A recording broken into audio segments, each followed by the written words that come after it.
Hello friends, welcome back to Diploma Test. I am Ratnesh Kumar Singh. Now I am doing Computer Science and Engineering from GP Gopalganj. In this video lecture, we study about first unit of engineering graphic and third topic representative fraction reduced in large and full size step. So, now let us start today's topic. First topic है हमारा stele, यानी कि सबसे पहले हम लोग जानेंगे कि स्टेल क्या होता है। ठीक, तो आइए देखते हैं क्या है।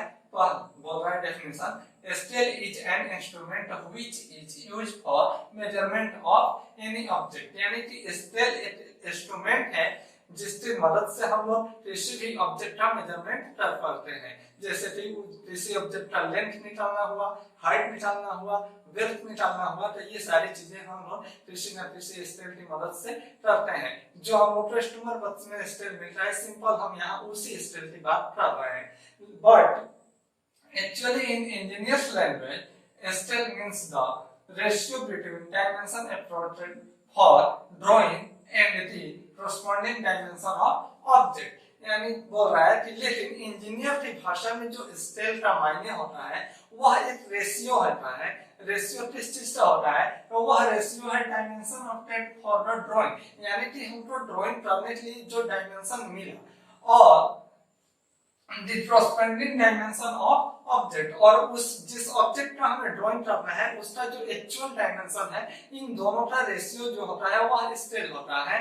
तो ये इंजीनियर के भाषा में स्केल का डेफिनेशन होता है। तो स्केल हम लोग पढ़ने के लिए, स्केल से मापने के लिए किसी ऑब्जेक्ट को हमें किसी न किसी यूनिट की जरूरत होती है, किसी इकाई की जरूरत होती है। तो आइए देखते हैं कि कौन कौन से इकाई हम लोग, कौन कौन से यूनिट्स जो है जो मेजरमेंट के लिए यूज करते हैं। तो मेजरमेंट ऑफ यूनिट्स जो है तो सिंपली दो तरह के हमें पढ़ना है। पहला है मैट्रिक सिस्टम और दूसरा है ब्रिटिश सिस्टम। तो ये मैट्रिक सिस्टम आप लोग पहले से भी पढ़ते हुए आ रहे हैं, छोटे थे तब से 1 2 से इसको पढ़ाया जाता है, स्टैंडर्ड 1 2 से नहीं। जैसे 10 mm यानी कि 10 मिलीमीटर इक्वल टू 1 सेंटीमीटर। ठीक उसी प्रकार 10 centimetre equal to 1 decimetre, 10 decimetre equal to 1 metre, 10 metre equal to 1 decimetre, 10 decimetre equal to 1 hectometre and 10 hectometre equal to 1 kilometre. ये चीज हम पहले से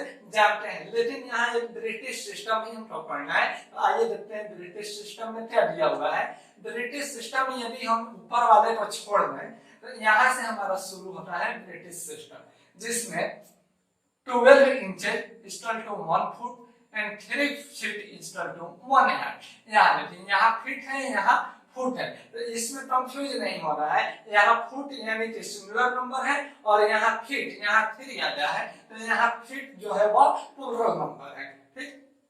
ठीक उसी तरह से 220 yard equal to 1 furlong and 8 furlong equal to 1 mile. तो इसका जो कन्वर्जन है वो जिस तरह से आप लोग इसको पढ़े हैं सेम उसी तरह से इसका भी होता है। जैसे एग्जांपल के लिए हम लोग देख लेते हैं।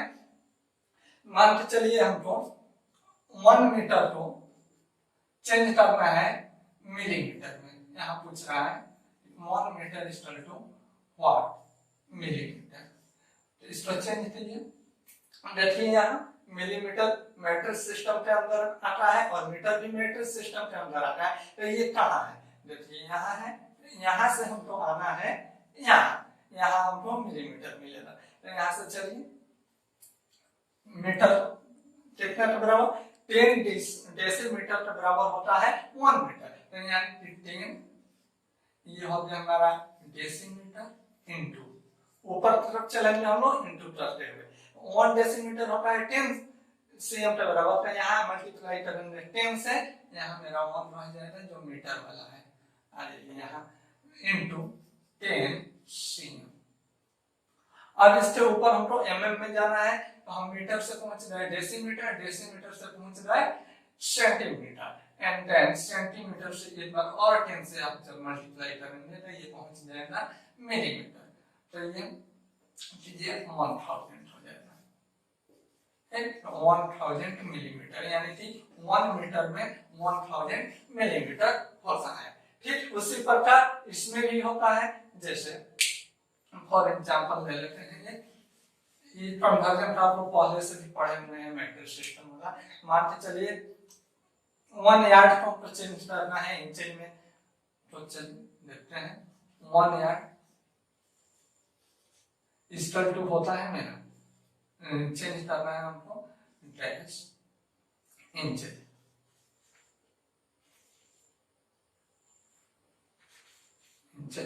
आइए 1 यार्ड सिंपली वैसे हम डिनोट कर दे रहे हैं इनटू, बढ़िए यहाँ से 3 फीट होता है, तो 3 फीट इनटू 1 फुट में आ जाता है 12 इंच इनटू 12 इंच।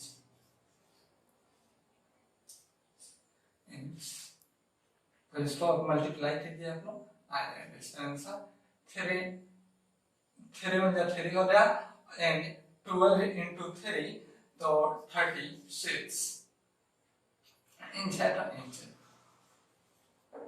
36 इंचेज हो जाएंगे 1 यार्ड। इस तरह से आप लोग कन्वर्जन को कर सकते हैं। सबसे मेन जो चीज होता है इंजीनियरिंग ग्राफिक या इंजीनियरिंग ड्राइंग में, वह कन्वर्जन ही होता है, यूनिट पे कन्वर्जन करना। यदि आपको यूनिट पे कन्वर्जन करना अच्छे तरह से आ गया तो सारे ड्राइंग जो है वह आसान हो जाएंगे। इंजीनियरिंग फील्ड में है तो आपको हरदम जो है वह यूनिट के साथ ही खेलना है। यदि आपको यूनिट के साथ खेलना आ गया, उसको कन्वर्ट करना आ गया, तो समझ लीजिए आपकी आधे इंजीनियरिंग कोर्स पूरी हो गई। तो चलिए चलते हैं, हमारा जो मेन टॉपिक है रिप्रेजेंटेटिव फ्रैक्शन यानी कि reduced, enlarge and full size scale की तरफ, और देखते हैं क्या होता है। आइए देखते हैं रिप्रेजेंटेटिव फ्रैक्शन यानी कि आरएफ। किसी भी स्केल को जो हम लोग पढ़ने वाले हैं इंजीनियरिंग स्केल, उसमें हमें आरएफ की जरूरत पड़ती है। तो चीज पहला यूनिट जो कि अभी बताया हमने यूनिट कन्वर्जन, वो यूनिट, और दूसरी जो जरूरत हमें पड़ेगी वह है आरएफ यानी कि रिप्रेजेंटेटिव फ्रैक्शन। तो इसके नाम से ही पता चल रहा है कि यह जो होगा वह किसी न किसी चीज को रिप्रेजेंट करेगा, और किसके रूप में, तो फ्रैक्शन के रूप में। आइए देखते हैं इसका डेफिनेशन क्या है। तो डेफिनेशन बोल रहा है representative fraction is the ratio of length of the drawing on the drawing sheet to the actual length of the object. यानी कि जिस ऑब्जेक्ट का हम ड्राइंग करेंगे अपने ड्राइंग शीट पर, उसका लेंथ जो ड्राइंग हम बनाएंगे वो लेंथ, और उसके ऑब्जेक्ट का एक्चुअल लेंथ का यह रेशियो है, ठीक ना। तो इसका जो फॉर्मूला होता है वो होता है length of drawing on drawing sheet upon actual length of the object. यानी कि जो भी हम डायमेंशन लेकर, जो भी स्केल लेकर हम बनाएंगे ड्राइंग को, वो चीज हम ऊपर लिखेंगे, और जो ऑब्जेक्ट का एक्चुअल डायमेंशन रहेगा वो हम नीचे लिखेंगे। कहीं कहीं इसको शॉर्ट में भी लिखा जाता है एलओडी, मतलब लेंथ ऑफ ड्राइंग, और नीचे एल का मतलब है एक्चुअल लेंथ। कहीं कहीं आपको मिलेगा एलओएस, मतलब कि लेंथ ऑफ स्केल, एंड नीचे लिख देता है एमएल यानी कि मैक्सिमम लेंथ। तो इससे घबराना नहीं है, दोनों एक ही चीज है। ये इसका फॉर्मूला होता है, आगे चलते इसके बेसिस पर हम लोग पढ़ेंगे कि कैसे बनता है, ठीक ना। तो जैसे कि मान लीजिए आपको फ्रैक्शन ही तो हमारा ये रेशियो होता है, जैसे 1/2, तो इसको हम लोग लिख सकते हैं रेशियो के रूप में 1:2। तो यही जो रेशियो है यही हमारा बनता है आरएफ, ठीक ना। तो आइए यहाँ देखिए, जब हमको आरएफ मिल गया तो यहाँ से हमको यदि एलओएस यानी लेंथ ऑफ स्केल निकालना हो तो निकाल सकते हैं। जैसे कि हम लोग मैथ में पढ़ते हैं, इधर जो है मैक्सिमम लेंथ वह डिवाइड में है, तो ये इधर आएगा तो इनटू में हो जाएगा। जैसे RF into maximum length equal to LOS. ये फार्मूला भी हमको याद रखेंगे, इसको हम सीधा तौर लिख देते हैं यहाँ। इसकी भी हमें जरूरत पड़ेगी स्केल को क्वेश्चन को सॉल्व करते हुए। आरएफ इनटू एमएल यानी कि मैक्सिमम लेंथ। तो हमें यहाँ से दो फार्मूला मिला, पहला आरएफ का, तो इसको हम लोग याद रखेंगे। देन यहाँ जो लेंथ ऑफ स्केल का फार्मूला है LOS, RF into maximum length. तो ये दो फार्मूला हमको याद रखना होगा स्केल पढ़ने के लिए। चलिए देखते हैं कि क्या इसमें जो अगला टॉपिक है reduce in large and full size scale, तो वो कहां से आया, तो स्टेप बेस पे बना। आइए देखते हैं कि स्केल को आरएफ के बेसिस पर कितने भागों में बांटा गया है। तो on the basis of RF यानी कि representative fraction, scale is divided into three types, यानी कि RF को बेस मानकर स्केल को तीन भाग में डिवाइड किया गया, जिसमें पहला है हमारा रिड्यूसिंग स्केल, दूसरा है एनलार्ज स्केल और तीसरा है फुल साइज या इक्वल साइज स्केल। कहीं कहीं इसको रिड्यूस स्केल भी लिखता है। आइए समझते हैं ये चीजें क्या होती हैं। समझ लीजिए कि कोई बहुत बड़ा ऑब्जेक्ट है, मान के चलिए कि किसी बिल्डिंग का लेआउट है, किसी बिल्डिंग का कोई इंजीनियर के द्वारा लेआउट दिया गया, तो वह बिल्डिंग यदि मान के चलिए 100 स्क्वायर फीट में बन रहा है, तो इंजीनियर जो है वह 100 स्क्वायर फीट का तो सीट नहीं है उसके पास, ना ही कोई ऐसा पेपर है जिसपे कि वो उसको बना सकता है, उसका आर्किटेक्चर दे सकता है। तो वहां हमारा काम करता है रिड्यूसिंग स्केल। वहां एक रेशियो लिया जाता है कि हम जो है 1 फुट को मान के चलिए कि 1 फुट को 1 cm के द्वारा डिनोट करते हैं, जो कि पहले आप लोग ग्राफ में पढ़े भी होंगे 9th 10th में। तो उस तरह से एक रेशियो लेकर क्या करता है इंजीनियर कि जो 100 स्क्वायर फीट में बिल्डिंग बन रही है उसको रिड्यूस करता है और उसको रिड्यूस करके एक छोटे से ड्राइंग शीट पर उसका मॉडल दे देता है। तो इस तरह से हम यूज करते हैं रिड्यूसिंग स्केल का यूज, यानी कि उस समय ये यूज होगा जब किसी भी ऑब्जेक्ट का डायमेंशन क्या होगा, तो हमारे ड्राइंग शीट से ज्यादा बड़ा होगा, तो उस समय हम यूज करते हैं। जैसे इसका रेशियो ये सब चलता है, जैसे 1:2, इसका मतलब है कि किसी डायमेंशन को हमने उसके डायमेंशन से 2 गुना रिड्यूस कर दिया। उसी तरह से यहाँ है 1:5, इसका मतलब है कि उसके डायमेंशन को हमने 5 टाइम यानी 5 गुना रिड्यूस किया। इस तरह से ये जो टॉपिक है ये बहुत इंपॉर्टेंट है, एग्जाम में इससे ऑब्जेक्टिव क्वेश्चन बनते हैं। जनरली रेशियो यही पूछता है, आप इसको याद रखेंगे। एनलार्ज स्केल, तो एनलार्ज स्केल क्या होता है कि जब बहुत ही माइन्यूट कोई ऑब्जेक्ट होता है उसको अपने ड्राइंग शीट पर दिखाना होता है, जिसको हम अपनी आंखों से नहीं देख सकते, तो वहां हम लोग यूज करते हैं एनलार्ज स्केल का, उसके साइज को बढ़ाने के लिए, एनलार्ज करने के लिए, ताकि हम ड्राइंग शीट पर उसको ड्रॉ कर सके, हम देख सके। तो इसको इस तरह से और समझा जा सकता है, जैसे अभी कोरोना काल चल रहा है, तो इसमें जो कोरोना बैक्टीरिया है वह हमारे आंखों से दिखाई नहीं दे रहे हैं, लेकिन उसका हम लोग जो है फिगर देखते हैं, हमको न्यूज चैनल वाले दिखाते हैं, अपने मोबाइल फोन पे हम लोग देखते हैं, तो क्या वास्तव में कोरोना जो बैक्टीरिया है उतने बड़े हैं?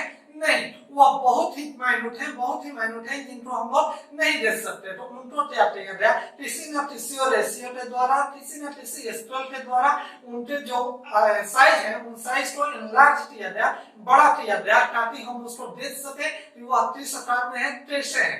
तो यहाँ जो हमारा काम किया वह हुआ एनलार्ज स्केल, उसको एनलार्ज किया, उसके किसी न किसी रेशियो को फिक्स किया और फिक्स करके उसके आकार को उस हिसाब से एनलार्ज किया गया। इसका जो रेशियो होता है 2:1, यानी कि किसी भी ऑब्जेक्ट को उसको दोनों हमने एनलार्ज कर दिया, जितना था उतना और बड़ा कर दिया। मान के चलिए ये जो लाइन है ये 5 cm का है, तो हमने इसमें जब एनलार्ज स्केल को अप्लाई किया तो ये इसको दोगुना करके हमने 5 + 5 cm यानी कि ये इक्वल टू 10 cm हमने बना दिया। तो ये होता है हमारा एनलार्ज स्केल। इसका जो मेन रेशियो एग्जाम में जो वीवीआई पॉइंट होता है ऑब्जेक्टिव के लिए वो यही आता है। तो ये आप लोग याद रखिएगा एनलार्ज स्केल का, और ठीक इसका अपोजिट 1:2 रिड्यूस स्केल। आइए देखते हैं लास्ट वन जो है फुल साइज स्केल या इक्वल साइज स्केल। इसको कहीं कहीं फुल साइज स्केल लिखता है और कहीं कहीं इक्वल साइज स्केल लिखता है, इसमें कंफ्यूज होने की जरूरत नहीं है। इसका जो रेशियो है 1:1 होता है, यानी कि जितना बड़ा ऑब्जेक्ट है, यानी कि ऑब्जेक्ट का जो डायमेंशन है वही डायमेंशन हमको अपने ड्राइंग शीट पे दे देना है। जैसे समझ लीजिए ये जो बोर्ड है ये ड्राइंग शीट है और ये जो मार्कर है मेरा ये ऑब्जेक्ट है, तो इसको यदि हमको ड्राइंग शीट पे दिखाना हो, ड्रॉ करना हो, तो ये आसानी से फिट हो सकता है। मान के चलिए ये 10 cm का है, तो हम ड्राइंग शीट पर जब हम इसका डायमेंशन दिखाएंगे तो इसको हम 10 cm ही डायरेक्ट दिखा सकते हैं। तो ये होता है फुल साइज स्केल, यानी कि जितना साइज उसका एक्चुअल है ऑब्जेक्ट का, वही साइज हमको ड्राइंग शीट पर दे देना है। बशर्ते इसमें एक कंडीशन है कि जो हमारा ऑब्जेक्ट होगा वो हमारे ड्राइंग शीट से बड़ा नहीं होना चाहिए। यदि बड़ा है तो वहां काम करेगा रेड्यूस स्केल, यदि छोटा है बहुत, जो नहीं हम दिखा सकते, माइन्यूट है, तो वहां काम करना है large scale. And equal size हमारा जब काम करेगा जब ड्राइंग शीट से क्या हो, छोटा हो, वहां पे जिसको हम लोग देख सकते हैं। तो ये 3 रेशियो आप लोग याद रखेंगे, ये रिड्यूस स्केल का, ये लार्ज स्केल का और ये फुल साइज स्केल का। ये तीनों आपको पॉइंट ऑफ एग्जाम के व्यू से बहुत ही VVI है, ये ऑब्जेक्टिव क्वेश्चन बन जाते हैं। आज के वीडियो लेक्चर में इतना ही। अगला जो वीडियो हमारा होगा वो होगा इंजीनियरिंग स्केल, जिसमें हम लोग पढ़ेंगे प्लेन स्केल और डायगोनल स्केल, जो कि एग्जाम पॉइंट ऑफ व्यू से बहुत ही महत्वपूर्ण है। यदि आपको इन सारे वीडियो लेक्चर रिकॉर्डेड चाहिए और नोट्स चाहिए, इनका PDF नोट्स, तो आप डिप्लोमा टेस्ट एप्लीकेशन को 1 जून 2021 के बाद गूगल प्ले स्टोर से डाउनलोड कीजिए। उस पर फ्री ऑफ कॉस्ट इसका PDF नोट, वीडियो लेक्चर और डेली प्रैक्टिस सेट पेपर और प्रीवियस ईयर क्वेश्चन पेपर मिल जाएंगे। So thank you, I hope you enjoy this video. जय हिंद।